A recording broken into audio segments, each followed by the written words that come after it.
कि जो अधिकार मांगने से नहीं मिलते फिर हम लोग छीनना भी जानते हैं। अगर दलित समाज अपने आ गया सड़क पर काम करेगा तो वो दिन दूर। हमें समय बुद्धिस्ट बन जाना चाहिए और बुद्धिस्ट बन गए जब हिंदुओं का ग्राफ कम होगा तो बुद्धिस्टों की ताकत बढ़ेगी। देखिए बेहद मार्मिक और बड़ी निंदनीय घटना है ये।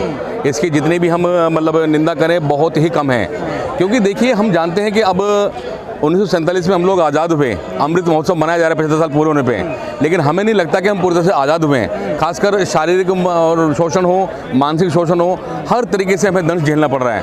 अभी कुछ दिन पहले हमने सुना था हाथरस में एक बेटे का बलात्कार करके मतलब कांड ऐसा हुआ, उसके बाद और भी बहुत सारी घटनाएं सामने आई हैं। लास्ट टाइम देखा हमने जितेंद्र मेघवाल जी, जो केवल मूछें रखने के ऊपर ही उनको मतलब उनकी हत्या कर दी गई। अभी देखिए एक बहुत ही मासूम बच्चा, 8 साल का बच्चा, उनका कसूर केवल इतना था कि प्यास लगी तो केवल जो प्रिंसिपल थे उनकी मटकी को छू दिया उन्होंने, केवल वहाँ पे उनको पीट कर बुरी तरह से घायल कर दिया गया, मार दिया गया आखिर। तो ऐसी घटनाओं की रोकथाम हो जाए इसलिए हम सभी लोग इकट्ठे हुए हैं, खासकर MCD पर्यावरण सहायक उनके लोग यहाँ। सर अशोक गहलोत जी कह रहे हैं ऐसी घटनाएं तो होती रहती है, हर राज्य हर जिले में होती है। ये बहुत ही उनका दुर्भाग्यपूर्ण मैं तो कहता हूँ बयान है, ऐसा नहीं होना चाहिए। उनकी जो सरकारें हैं वो भी वैसे संज्ञान तो ले रहे हैं और जगह जगह पूरे देश के अंदर दलित समाज के लग के संज्ञान लेने में, FIR होने में सर। नहीं देखिए 22-23 दिन इलाज चला बच्चे का सर। इसमें दिल्ली सफाई कर्मचारी आयोग का चेयरमैन होने के नाते भी हमने कल एक चिट्ठी भी वहाँ पे लिखी है। और देखिए जब तक उस बेटे को इंसाफ नहीं मिल पाएगा, उनके जो परिवार के लोग उनको पूरी तरह से नहीं मिल पाएगा, हम लोग सड़कों पर ऐसे आंदोलन करते रहेंगे। आज इसी श्रृंखला में मिशन जय भीम के नेतृत्व में यहाँ जो प्रदर्शन हो रहा है, खासकर MCD पर्यावरण सहायक उनके लोग, मिशन जय भीम के लोग, सब लोग यहाँ इकट्ठे हुए हैं। अगर किसी दूसरे की हत्या होती तो 50 लाख 1 करोड़ नौकरी मिलती है, किसी दलित की हत्या होती तो 5 लाख 2.5 लाख रुपए मिलते हैं सर। जी हाँ, बहुत दुर्भाग्यपूर्ण बात है मतलब ये, क्योंकि देखिए दलित समाज की उपेक्षा पहले से होती आई है और आगे भी होती रहेगी, क्योंकि जब तक इस पर पूरी तरह से अंकुश नहीं लगेगा, कोई ऐसा कानून नहीं बनाया जाएगा तो ऐसे होगा। लेकिन इसके लिए हम सब लोग जो बाबा साहब अम्बेडकर के अनुयायी हैं, संविधान में विश्वास रखते हैं और बहुत शांतिपूर्ण तरीके से हम लोग इन प्रथाओं को खत्म करने की कोशिश करेंगे। लोग कह रहे हैं छुआछूत खत्म हो गई है, अब आरक्षण खत्म कर देना चाहिए। नहीं देखिए कहाँ अभी छुआछूती भी कहाँ खत्म हुई है। ऐसे मतलब हमारे सामने जो जघन्य कांड हो रहे हैं, रेयर ऑफ रेयरेस्ट केस हमारे सामने आ रहे हैं, तो कहाँ छुआछूत खत्म हुई है इसके अंदर। तो बहुत ही मतलब निंदनीय घटना है। दलित मूंछ नहीं रख सकता, घोड़ी पे नहीं चढ़ सकता, पानी नहीं पी सकता मटके से, तो फिर क्या करे दलित? नहीं देखिए इसमें रोकथाम करने का आवश्यकता है और संख्या में हम लोग ज़्यादा हैं। बहुत सारे हमारे महापुरुष जन्मे इस देश में, उन्होंने कहा कि जिसकी जितनी संख्या भारी है उसकी उतनी हिस्सेदारी होनी चाहिए। लेकिन जो सरकारें वर्तमान में काम कर रही है उन्होंने और उल्टा कर दिया इस काम को। लेकिन हम सब लोगों का प्रयास है, सब लोग आज लाखों की संख्या में इकट्ठे होकर इन पे रोक लगाने की कोशिश की जाएगी। कैसे रोक कैसे लगेगी सर? आंदोलन देखिए इसका केवल और केवल नहीं, आंदोलन भी किया जाएगा। और देखिए जब एक बार फिर हमें एक जैसे हमने सुना है कि जो अधिकार मांगने से नहीं मिलते फिर हम लोग छीनना भी जानते हैं। अगर दलित समाज अपने आ गया सड़क पर काम करेगा तो वो दिन दूर नहीं जब सारे अपने अपने अधिकार छीन के हम अपना जो पंचायत कर रहे हैं अपराधी की तरफ से, वो कह रहे हैं हमने हाथों में चूड़ियां नहीं पहनी है। ये बहुत गलत बात है। उन सबको भी एक चेतावनी स्वरूप कहना चाहते हैं कि ऐसा ना करें, वेमन से नहीं फैलना चाहिए। हम भारत देश के लोग रहने वाले मिलजुल कर शांति के रूप में हमें रहना चाहिए। अगर ऐसा होगा तो फिर दलित समाज भी उग्र रूप धारण पर आमादा होगा। प्रियंका राहुल दूसरे राज्यों में जाते हैं दलितों को न्याय दिलवाने पर, राजस्थान में नहीं जाते वो। ये बहुत मतलब गलत बात है इनकी और ऐसा तो उन्हें लेना चाहिए, अन्यथा उनके खिलाफ भी हम लोग प्रदर्शन करेंगे तो उन्हें न्याय मिलना चाहिए जो हमारे पीड़ित लोग हैं। आप नहीं कर रहे प्रदर्शन? आप नहीं देखिए जगह जगह से सुनने में आ रहा लोग कहीं कर रहे हैं। आज हमने यहाँ के जंतर मंतर पे यहाँ से पूरे देश के लिए संदेश गया है।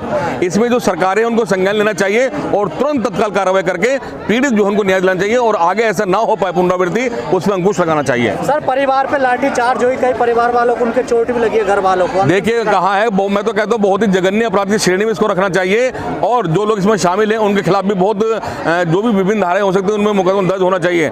अन्यथा फिर हम मजबूर होकर सड़कों पर उतरेंगे और अपना अधिकार हम लोग लेना जानते हैं। जो लोकतंत्र है, लोकतंत्र में जहाँ ये है कि democracy is the people for the people by the people जब है, लेकिन इसके साथ लोकतंत्र की दूसरी परिभाषा भी है कि लोकतंत्र जो है मूर्खों का शासन है। मूर्खों का शासन को भी हम लोकतंत्र कहते हैं, क्योंकि उसमें यह है कि लोग बिना समझे सोचे किसी प्रभावशाली व्यक्ति को वोट दे देते हैं और वो जीत जाता है।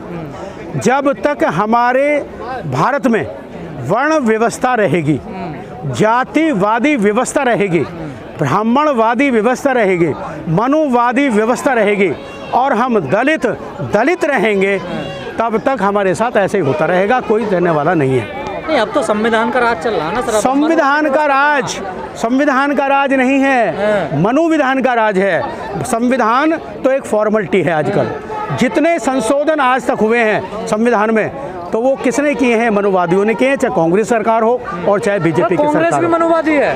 कांग्रेस भी विचारधारा, सरदार पटेल मनुवादी नहीं है? जो बाबा साहब डॉक्टर अम्बेडकर को ये कहता था कि कैसे संविधान सभा में आ जाएगा, मैंने सारे खिड़की दरवाजे बंद कर दिए हैं। क्या ये कांग्रेस ही नहीं है जिन्होंने शल्डवास को कितना गंदे शब्दों से यूज़ किया? उन्होंने ये शब्द तक यूज़ किए थे क्या आरक्षण मिलने के आरक्षण पर, कि क्या है जाके हम हल चलाएंगे पार्लियामेंट में? आरक्षण की जब बात गई तो थी, बड़ा न्याय की बात करते हैं। राहुल प्रियंका बात करते हैं, लेकिन राहुल प्रियंका की अलग अभी वो पोस्ट नहीं है, वो अभी सत्ता में नहीं आए हैं। लेकिन सत्ता में अगर वो हैं, अगर यूपी में ऐसा कांड हुआ तो वो बढ़ चढ़ के भाग लिया, लेकिन राजस्थान के बारे में दोनों के दोनों चुप हैं, दोनों के दोनों बंद हैं। ये भी ब्राह्मण व्यवस्था है। मूछ रखने पर, अच्छे कपड़े पहनने पर, घोड़ी पर चढ़ने पर दलित क्या करे आखिर, बताइए। नहीं, ब्राह्मण व्यवस्था है। दलित के लिए सिर्फ एक ही कारण है, एक ही है, एक ही व्यवस्था है जो बाबा साहब ने दी है। सभी दलितों को, अगर जितने भी यहाँ सुनते हैं, हमें समय बुद्धिस्ट बन जाना चाहिए। और बुद्धिस्ट बन गए जब हिंदुओं का ग्राफ कम होगा तो बुद्धिस्टों की ताकत बढ़ेगी। पर कहा जाता है बुद्ध धर्म भी तो हिंदू धर्म की इकाई है। वो गलत कहाँ है? वो बिल्कुल एकदम गलत है, क्योंकि बुद्ध की थ्योरी और हिंदू थ्योरी में दोनों अलग अंतर है। एक भी वर्ड, एक भी सेंटेंस, एक भी कुछ भी हिंदू धर्म से नहीं मिलता, क्योंकि हिंदू धर्म में परमात्मा है, आत्मा है, ईश्वरवाद है, आत्मा है, जबकि बौद्ध धर्म में नहीं है, कुछ भी नहीं है। जिन लोगों ने बौद्ध धर्म अपनाया दलितों ने, उनका शोषण तो अभी भी होता है ना? नहीं, शोषण आपने क्या देखा नहीं होगा? कहीं आपने किसी पेपर में नहीं पढ़ा होगा, किसी न्यूज़ में नहीं सुना होगा बुद्धिस्ट के साथ ऐसा हो गया। क्योंकि अगर ऐसा हुआ तो 120 कंट्रीज हैं पूरे भारत, पूरे वर्ल्ड में, जो उनकी फॉलो मीटिंग होती है, जो हमारे राजस्थान अम्बेडकर जो अध्यक्ष हैं, उसके सचिव हैं आज की तारीख में, वो सारी बातें उनको उठाते हैं और वो बहुत सारे पहुंच जाती है। क्यों नहीं पनप पा रहा भारत में, आखिर वजह क्या? देखिए, बौद्ध धर्म को समझने के लिए एक बौद्ध धर्म विज्ञान है। अगर हमारे उसमें क्लास में 100 छात्र होते हैं तो 100 छात्र में ज़्यादा से ज़्यादा 25-20 छात्र ऐसे हैं जो विज्ञान को पढ़ते हैं, बाकी सारे आर्ट साइड में चले जाते हैं। इसी तरह से जो हमारा बौद्ध धर्म है वो वैज्ञानिक धर्म है, और इसको समझना। सर वो 8-10 भी तो नजर नहीं आ रहे ना? वो नहीं आ रहे हैं। बुद्धिस्ट सोसाइटी ऑफ इंडिया बाबा साहब ने 1955 में बनाई। अगर आज से 10 साल पुराने हम इतिहास उठा के देखें तो भारत में गिनी चुनी संस्थाएं थी, केवल भारतीय बौद्ध मत संस्था थी और समता सैनिक दल था, और कोई संस्था नहीं थी। और जितने भी बड़े बड़े नेता निकले हुए हैं ना, वक्तव्य निकले हुए हैं और नई नई संस्थाएं बना रखी हैं, किसी ना किसी रूप में बुद्धिस्ट सोसाइटी या समता सैनिक दल से निकले हुए सारे नेता हैं। ये 10 साल पहले कोई और संस्था ही नहीं थी। मनुवाद से कैसे छुटकारा पाया जाएगा? आप सभी लोग ब्राह्मणवाद को त्याग दें, ब्राह्मण को अपने घर बुलाना बंद कर दें, बौद्ध धर्म ग्रहण कर लें, आपकी संख्या बढ़ेगी, हिंदुओं की संख्या घटेगी। किसी प्रकार का संस्कार मत करवाओ उनसे, मत करवाओ। अब देखिए, एक बात सुनिए, मुसलमान हिंदू से मुसलमान बना, हिंदू से मुसलमान बना। क्यों बना मुसलमान? क्योंकि हिंदुओं की अत्याचारी नीति रही।